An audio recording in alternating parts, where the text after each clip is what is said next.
First Seed, Book 3 of 2920, The Last Year of the First Era, by Callowag Townway. 15th First Seed, 2920, Caer Suvio, Cyrodiil. From their vantage point high in the hills, the Emperor Reman III could still see the spires of the imperial city, but he knew he was far away from hearth and home. Lord Glavius had a luxurious villa, but it was not close to being large enough to house the entire army within its walls. Tents lined the hillsides, and the soldiers were flocking to enjoy his lordship's famous hot springs. Little wonder, winter chill still hung in the air. Prince Julik, your son, is not feeling well. When Potentate Versaduce spoke, the Emperor jumped. How that Arcavir could still slither across the grass without making a sound was a mystery to him. Poisoned, I'd wager, grumbled Reman. See to it he gets a healer. I told him to hire a taster like I have, but the boy's headstrong. There are spies all around us, I know it. I believe you're right, Imperial Majesty, said Versaduce. These are treacherous times, and we must take precautions to see that Morrowind does not win this war, either on the field or by more insidious means. That is why I would suggest that you not lead the vanguard into battle. I know you would want to, as your illustrious ancestors Reman I, Brazolos Dor, and Reman II did, but I fear it would be foolhardy. I hope you do not mind me speaking frankly like this. No, nodded Reman. I think you're right. Who would lead the vanguard then? I would say Prince Julik, if he were feeling better, replied the Arcavir. Failing that, Storic of Faerun with Queen Nagea of Riverhold at left flank, and War Chief Ulakth of Lilmoth at right flank. A Khajiit at left flank, and an Argonian at right, frowned the Emperor. I never do trust beastfolk. The Potentate took no offense. He knew that beastfolk referred to the natives of Tamriel, not the Tsaski of Arcavir like himself. I quite agree, your Imperial Majesty, but you must agree that they hate the Dunmer. Ulakth has a particular grudge after all the slave raids on his lands by the Duke of Mournhold. The Emperor conceded it was so, and the Potentate retired. It was surprising, though Reman, but for the first time, the Potentate seemed trustworthy. He was a good man to have on his side. 18th First Seed, 2920, Old Erford, Morrowind. How far is the Imperial army? Asked Vivek.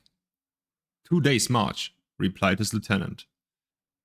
If we march all night tonight, we can get higher ground at the Priai tomorrow morning.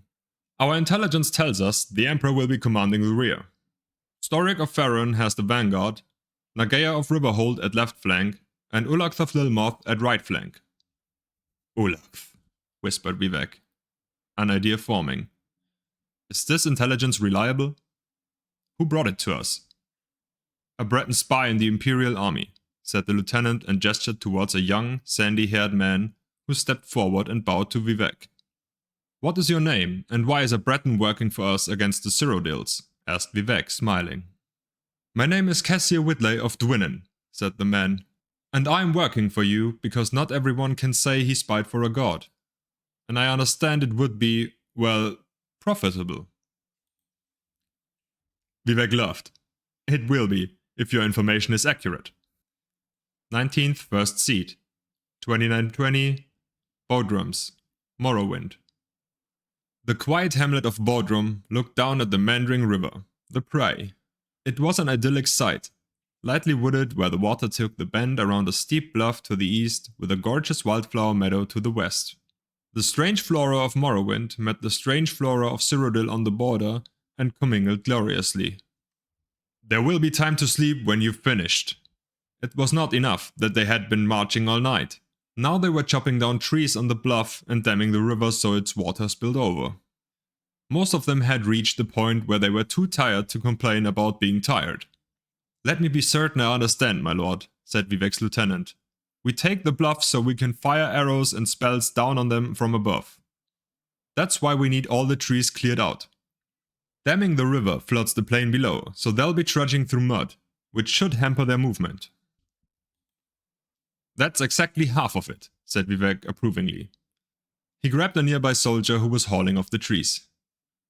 "Wait, I need you to break off the straightest, strongest branch of the trees and whittle them into spears. If you recruit 100 or so others, it won't take you more than a few hours to make all we need." The soldier warily did as he was bade. The man and woman got to work, fashioning spears from the trees. "If you don't mind me asking," said the lieutenant, "the soldiers don't need any more weapons. They're too tired to hold the ones they've got." "These spears aren't for holding," said Vivek and whispered. "If we tired them out today, they'll get a good night's sleep tonight," before he got to work supervising their work.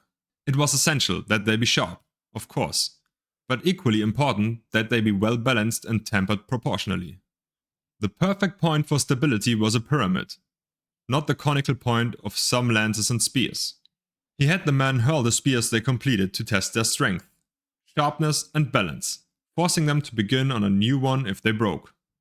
Gradually, out of sheer exhaustion from doing it wrong, the man learned how to create the perfect wooden spears. Once they were through, he showed them how they were to be arranged and where. That night there was no drunken pre-battle carousing, and no nervous neophytes stayed up worrying about the battle to come. As soon as the sun sunk beneath the wooded hills, the camp was at rest, but for the sentries. 20th, first seat, 2920, boat room, Morrowind. Miramore was exhausted. For the last 6 days he had gambled and whored all night and then marched all day. He was looking forward to the battle, but even more than that, he was looking forward to some rest afterwards. He was in the Emperor's command at the rear flank, which was good because it seemed unlikely that he would be killed.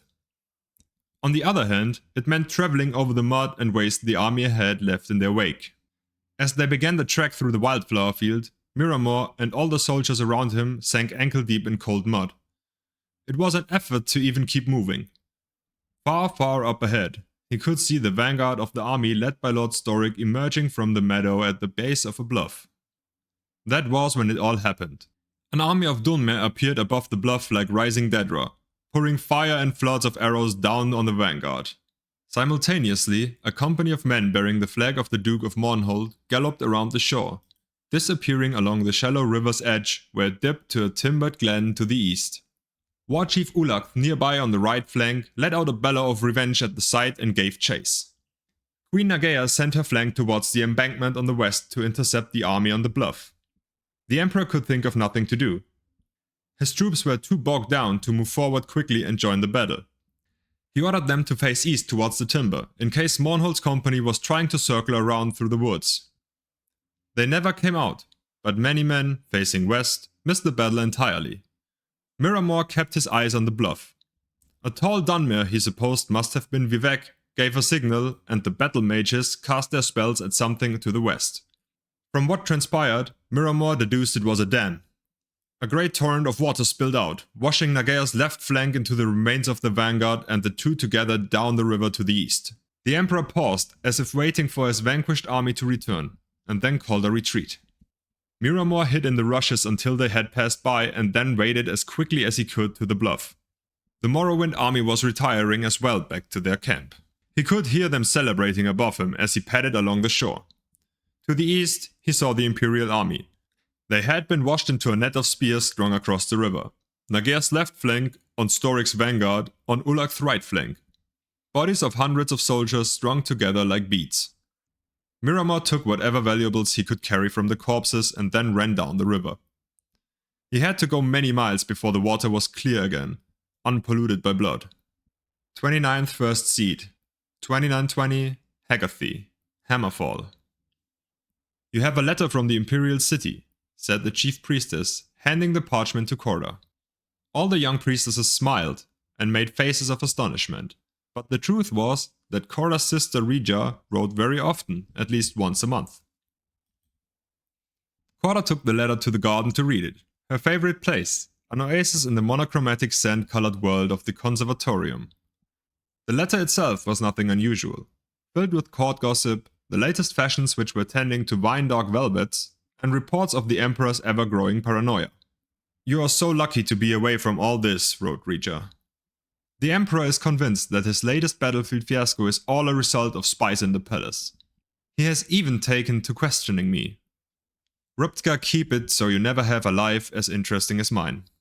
Korda listened to the sounds of the desert and prayed to Ruptger the exact opposite wish. The year is continued in Rain's hand.